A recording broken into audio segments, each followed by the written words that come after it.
Fact-checking should become more effective. The Hindu. There were questions from readers about my last column, Popular Ideas Must Replace Populist Ideas, August 31st, that asked for some form of accountability from India's news channels. One reader asked whether other media platforms are free from errors and asked why television had been singled out for harsh evaluation. The criticism flows from a wrong reading of the column which tried to explain the role of the media in creating our public sphere. Public sphere is a nebulous construct. If arguments in the public sphere are woven with facts, we get a fine tapestry. However, if they are woven with disinformation, we get a toxic environment. Disinformation is different from inadvertent errors caused by oversight.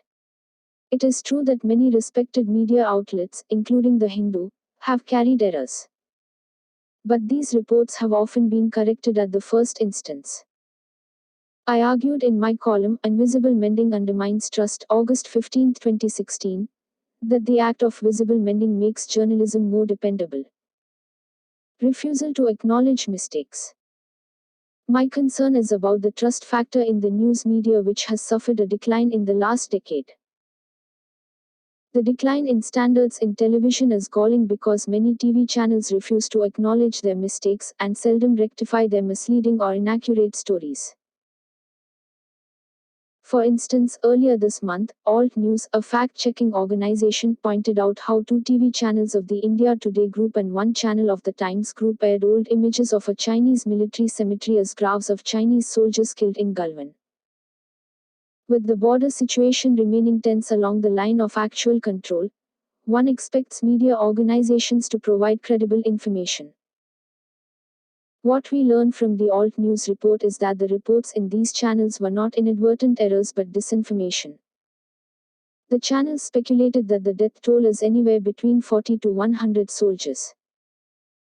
The fact remains that none of them is sure of Chinese casualties in the June face-off between India and China in Galwan Valley. On August 31st, Aaj Tak claimed that it was airing exclusive images proving that 40-plus soldiers were killed in the cross-border clashes. The report said, "We are showing you pictures of the graves of Chinese soldiers." Several people in the country wanted proof of the Chinese soldiers who were killed in Galwan clashes. The proof is on your television screens. More than 40 Chinese soldiers died in clashes with India, and you can watch how Chinese soldiers paid respect to their tombs. India Today also broadcast similar visuals. It showed satellite imagery of the same set of graves with 2 red arrows pointing at a specific area, claiming that those were new graves. And Times Now reported, photos of 106 tombstones reveal the extent of Chinese casualties in June 15 Galwan clash. Alt News found that the image aired by India Today dated back to 2011. The backfire effect. Television journalists seem to have bought the backfire effect, lock, stock, and barrel. The backfire effect is an idea propounded by American academics Brendan Nyhan and Jason Riffeler in their paper, When Corrections Fail, the Persistence of Political Misperceptions.